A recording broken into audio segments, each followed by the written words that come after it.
It's been about 6 days since the TBC PTR has been out, and as you can tell, there's still a nice chunk of bugs. As you can see, we're in a guild. We've made a guild not long ago, and we tried purchasing guild bank tabs because someone on stream asked me, hey, how much is the guild bank tabs? I'd like to know in advance. I couldn't tell you exactly. Like, we could look up on Wowhead and get 6 different answers because all the information is jobbled together from this patch, that patch, classic patch, the Wrath pre-patch, and Wrath mop, whatever. There's just so many versions of the game that we can't actually put the correct information together. People clearly put out misinformation all the time. Not only is that a problem, we just can't copy our characters on EU. And what I mean by that is I've tried multiple times. I've tried anytime that I log into my EU account, probably pop on the screen right now. Anytime that I pop into my EU account, I currently just get a spam message of data, like copying account data. And it will literally take 20 minutes long, and it just doesn't work. I've been asked multiple questions about, is boosting dead? Is all this stuff dead? I don't know. No one knows. We all suspect it is, just because Sunken Temple isn't working properly, Scholomance isn't working, or Strathholm isn't working properly. It is a patch that is potentially not even the intended patch for the game to be released in. People crashing out about boosting is dead and it's just not in the game. It may very well be in the game, because guess what? We haven't heard a peep since 6 days ago. They haven't even talked about that EU characters can't be EU characters can't be copied. No communication about that. The guild bank isn't working. We've put in bugs about that. The only thing that they've currently actually done that I just checked on the vendor over here is they took out the nether vortex. As you can see, the nether vortex was taken off the vendor because it was down here. That's the only thing that I've seen that's actually been fixed so far on the PTR. The other day, a viewer was asking me if I could check a quest out in Hellfire, the PvP daily. So I did on a character that I spent roughly an hour getting some of the pre-quest done and just checking out some of the beginning of the zone on the Paladin. Lo and behold, when I moused over that in the quest log, boom, it bricked the character. The character was not usable anymore, unfortunately. And it really sucks that that's the case, because I spent a little bit of time. A viewer of mine also gave me a Skullflame shield. Shout out Sabat, because I'm going to try to use that and actually test it out. I haven't been, I'll be honest, I haven't been leveling a ton because I've been hoping for the 70 templates to come out. So that way I can test all these boosts. So I can test out, the Paladin Slave Pens boost. And you may be asking, what are you talking about the Paladin Slave Pen boost? I thought boosting was gone. Even if they do implement the anti-boosting mechanics, these mobs are green to you. Meaning you shouldn't get stunned by any of these mobs currently here. But the avoidance you need for this boost right here is roughly 95%. You need flasks, which we don't have any of that in the game currently. That would take loads and loads of time and effort to accomplish. Which, if that's the case, if we're not going to be getting these 70 templates, I'd love to know that, but they haven't communicated with us about that. But this character is in high jaw, basically BT gear, Zulamon gear with the Zulamon trinket. They have the standard figurine of the Colossus, which makes this a required boost. Same thing, I'd like to test out Durnhold Keep. I get these questions every day. Can I still do, Durnhold Keep and use the leathers? I'm unsure. There's not been enough people on the PTR to actually level up together and do dungeons to get the rep, so it's more efficient to level, to then test out if the keys work at Revered. There's just a lot of things that we're just not able to test out because there's not enough people on the PTR to actually test them out. So I encourage more and more people to come and test them out if they want TBC to come out in a good state. Again, you need 95, roughly 90 to 95% avoidance to do this farm.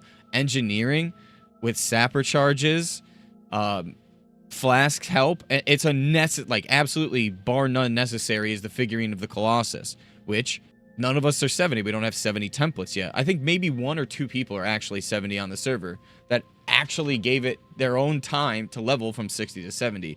Myself, I've been stuck testing boosts. Everyone's been asking, does the ZF boost still work? I can't even get in ZF to test these things. It physically will not let you in the instance. And what I mean by that is It literally says after 5 minutes of me sitting in a loading screen, it'll say transfer instance aborted, which I probably will have and show it on the screen. But a few people reach out to me in DMs saying that ZG still works currently, which it's roughly 2 hours per level. Again, speaking about leveling experience, I've had a few people reach out to me as well and sending me this picture right here, which I don't know if this refers to the fact that we have the pre-wrath experience, because this is confirmed. If you saw in that ZF picture or in the clip of me trying to get into ZF, I have at level 51, I only need 126k XP. In the beta or in the PTR, currently we have pre-wrath XP, which I don't remember if that's exactly what we got last time. I've been looking online over and over again. I physically can't find it. All the information is kind of just hobjobbed together and stuck into just like I just physically can't find it. I've spent hours looking for this information, if this is what we got last time TBC came live, or if the pre-2.3 table we got. But again, a comment is only as good as, like, backed up information. One person could say, yes, we got pre-2.3, and then someone's going to go, no, that's misinformation, dude. We got pre-wrath. I personally don't know. So if someone is an absolute nerd like myself that remembers this, because I myself am so fried just from having to do all these tests, try to keep up with work, sleep, streaming. Like, it's just so much to keep up with that I physically can't keep enough brain capacity to remember stuff like this. But if that's the case, it's 705k less experience, 1 to 60. So it's roughly a 30% faster experience. So from 60 to 65 is going to take a mage roughly about 12 hours on the high side if they're doing ZG boosting through themselves. And again, we're unsure if this is the intended anti-boost mechanics. I would love to just hear from Blizzard actually what their intentions are before we go dooming about all this stuff. I'll admit, the other day we found anti-boost in the PTR, and even I explained, I don't know if this is intended, because the patch that we're currently in, I feel like the patch that we're currently in is just that. It is the post-nerf health values. So that way, they can easily take the health values for PTR testing, and when we get the 70 templates, we can go in and raid test. And all they've implemented is the edit mode. They've added in the QOL of Bloodlust being raid-wide, not party-wide, which we haven't been able to test because that's a level 70 talent, by the way, or a level 70 thing that you learn. You don't get Bloodlust or Heroism before 70. It literally requires level 70. Just had to double check that myself before I spouted fucking bullshit on that. But yeah, there's just a ton of stuff that we can't test because it's all max level. Boosting stuff, I get asked multiple times, like, is this a nerf to mages? Is this a nerf to paladins? Is this a nerf to combat bots? Is this a nerf to combat the average person and push everyone out of instances into the open world? I genuinely don't know. Blizzard isn't communicating with us. It's been 6 days, basically 7 days of radio silence. And what comes today is actually the cloning process or the transfer process. And you might be asking, what are you talking about, the transfer process? I'm talking about Classic Era. So today is the day, the 25th of November, that we are allowed to bring our characters from Anniversary to Classic Era, which it closes on the 13th, so basically pre-patch. I myself don't know if they're going to offer a cloning process. A lot of people speculate that there's no way in hell that it's going to happen, which kind of sucks, because someone like me who just enjoys playing multiple versions of the game, except for anything past, like, honestly, Wrath, it's always been a thing for me to not play Kata. I didn't play Kata for content. I didn't play Mop, as you know, if you've been a follower of the channel over the last 6 months to a year. I don't do that. I like Classic. I even went to Era, and just before we got Fresh Anniversary, I actually just hit 60 on a Rogue on EU Era because one of my friends encouraged me to play. And literally, the week I hit 60, we get the announcement of Fresh. Absolutely murdering Era at the time. Now, there's actually quite a bit more livelihood in Era, just because people have found love for the game again. And guess what? Introduction to a GDKP ban made a lot of people quit Anniversary, especially around the AQ patch when consumables started getting ridiculous, to go to Era, where all they have to do is run 1 or 2 20-man raids to afford every single consumable for every raid. It's not a common practice to flask every single raid over there. It's not a common practice to rip 20 gold mongoose. Now, obviously, on Anniversary, Mongoose is down to 10 gold a pop, which I wonder why. It's because in TBC pre-patch, they aren't shared with a flask. Flasks are down roughly almost like 80 gold themselves because a lot of people are quitting raiding. Therefore, the demand for these consumables isn't there anymore. People aren't wiping as much either. Raid nights are quicker. I mean, we're killing KT with Rend now, which is a beautiful thing. I'm gonna say that. Killing KT with all your world buffs is a chef's kiss feeling. Keeping your 1 hours for KT is a chef's kiss feeling. Let me just tell you that. A lot of people are upset that we can't copy our characters. A lot of people speculate that we aren't able to copy our characters because last time there wasn't enough want for it. When we were offered the cloning service, people outraged that it was $35. And I've made a video about this like a couple months ago, going over how the original beginning of the boost started, or how not the boost, well, it was technically the boost because it was the deluxe edition and the character cloning service. It started out as $35 and ended up getting down all the way to $15. And some people are speculating, not speculating. Some people posted that it was $5 at one point, but I don't remember it being that cheap. If you remember, just let me know in the comments, but I'm like 99% sure it was like 15 bucks at its lowest to copy your characters all the way up through basically SOM, I think some people were saying. So I don't know if at one point, because I took like a good 1.5 year break, I don't know if at one point I decided, oh, fucking flashbang. Oh, God. I just wanted to show you guys that my SOM characters were on Classic Era. Good God. That was an absolute flashbang. I'm sorry. Oh, fuck. I should edit that out, but I'm not gonna. I want you to feel that pain, too. This character right here was actually from Season of Mastery. It was a character that I leveled after the Road to Ragnaros, because that was like a thing that I did. I thought hardcore was like a fun thing back then. Holy shit. No. Don't fool yourself.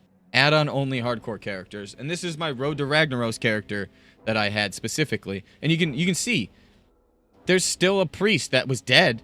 This is the priest that I died with in STV in our duo with Dawkin years ago, like 3+ years ago in Season of Mastery, and a random warlock that I had to like 52, and I never finished it. But somehow, instead of going to Wrath or whatever it was at the time, maybe even Kata, these characters defaulted, or I defaulted them to Era at some point. I legit don't remember transferring these characters. But again, these are characters that are on Era now that I have access to, but they never went to whatever other version. Mop or the Kata or the ladder. A lot of people are saying that, like, maybe this isn't the best thing. Maybe we should have copies. A lot of people are saying that, no, we shouldn't have cloning because this is just going to create a bunch of duping problems. I mean, there could be a counter to that argument with just snapshot a specific day, maybe even the day before today or this past week, of the character's progress and bring it then, but don't tell the players so they have no idea that they're getting copied. I'm sure a lot of people have been playing their characters though because they wanted to transfer over a bunch of consumables. I know people that have bought Edge Masters recently because they know Edge Masters on Era are like have a bunch of value.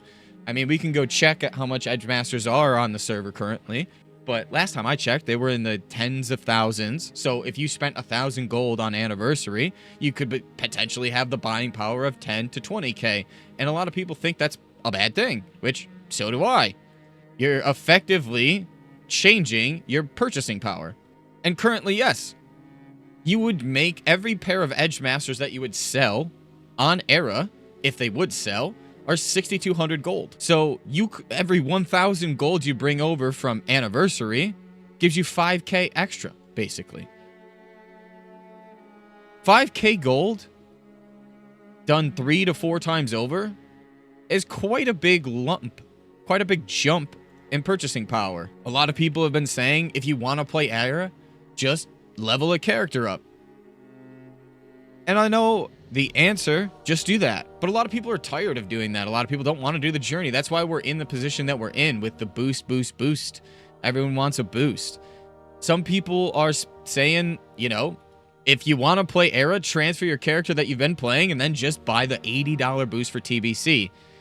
And some people are speculating that's why they're not offering the cloning service. That's why they're not off. That's why they're not letting you guys know if the anti-boost is supposed to be in all this time or not, is because they're just trying to push this $80 service on people. And people are saying, and again, the last time we got this character boost, it was proven to be limited. We still haven't got communication about it being limited to once per account. I obviously haven't bought the $80 boost. I'm not sure I'm even going to buy the $80 boost. I think I'd rather just level my characters in pre-patch and get them gear from the High Warlord set and call it a day. Because the set isn't even that great. It's the weapons that you want to go after for most, if not all, classes. Healers will replace stuff in the early 60s. Most DPS classes replace it in the mid-60s. And if you have AQ gear, but not the weapons, and you just went to 11 for the mount, you just want to get the weapons and piss off. And we don't even know if the actual pre-patch values are going to be the same as what's on PTR. On PTR, the High Warlord gear costs like 5k because we're in the last state of the patch. Blizzard has not communicated with us. It says, look here for raid test dates, times, and more details in the weeks to come. It'd be nice if within a week, we were told about information. We don't need the new iPhone 17, dude. What the fuck? Why do I keep getting ads? I have ad blocker. I've blocked 1,000 ads from this website. I'd like to hear what you guys think about the whole process. I know PTR is supposed to be exactly that, PTR, testing. We need to figure out what is broken. I'm not even kidding you when I've said this, over triple-digit bugs have been reported by me in 20-ish hours of beta or PTR testing. And again, it has been mostly stuck in dungeons, testing out mechanics of XP values. It has been testing out certain quests and starting zones. It has been testing out mechanics from fears, which, again, fear breaking on instant damage is just crazy to me. I don't know if I've talked about this in the video yet, but fear isn't working properly. Not only is normal fear, but Howl of Terror. Any instance, I think I put Agony up on the mob, I'll have it up on screen. As soon as Agony ticks, the fear breaks. And same thing with Howl of Terror. Every time Agony ticks on a mob, it breaks. The only thing that doesn't break its, quote, fear, and it's technically not a fear, it's a flea, is Death Coil. I think it's technically classed as a flea, not a fear. And that's why it doesn't technically break, because it's coded separately, I'm guessing? I don't even know. I'll be honest. I don't even know if that's a correct statement in its entirety. But I can tell you certain things aren't working in PTR. We need more people on the PTR to test. Unfortunately, EU is not able to copy their characters over, which I get it. It's tier 1 characters. It sucks. The other day, it's laggy. The other day, I was with another YouTuber, Frenzy, who does a bunch of hardcore content and warrior content, and we tried doing the Cruel Intentions boss, and it was so laggy I couldn't even get a heal off on him, and we ended up dying. And while we were walking back, you could just see the visual lag of us just walking back. It was a mess. PTR is a mess. And I'm hoping maybe today, after this reset, we get to see a lot of this stuff. Now, I'd like to hear what your thoughts about TBC and the whole cloning from anniversary to era, or I should say transferring. What are your thoughts on all this? I'd like to actually know what the players are thinking about, just versus like Twitch chat that's crashing out about these things. Because obviously, if people are crashing out about it, Blizzard needs to know about this. The community needs to talk about this. If no one says anything, then nothing will ever get fixed. Which, that's what we all want. We all want the game to feel good. Again, I'd like to hear what you have to say in the comments below about if you've tested PTR at all. If you've encountered certain bugs that I haven't talked about today. What your thoughts on the transfers to era versus no clones? Does Classic Era get the Scourge Invasion that I was talking about? Because they feel like all the anniversary players that are transferring have a leg up because they all farmed consecrated sharpening stones and they don't have it. Again, I'd like to hear what you guys as a community have to say about this. We'll be streaming today on Twitch and on YouTube, so feel free to click the link in the description for the Twitch if you want to hear the music and stuff. On YouTube, when I stream, I don't stream anything but my voice, so I can imagine a lot of people would rather that they hear like the background or maybe the comms that go on in the background. That's going to be in the Twitch, not in the YouTube stream. But if you prefer no ads and all that crap, or skippable ads, the YouTube stream will be up today. We'll be doing more PTR testing. Maybe we transfer our character over to Era to test out some things and see what happens when you transfer the character and how long it takes. If you're new to the channel, don't forget to subscribe, like the video, and again, comment your thoughts down below. I'm interested to hear what you guys have to say. And until next time, take care.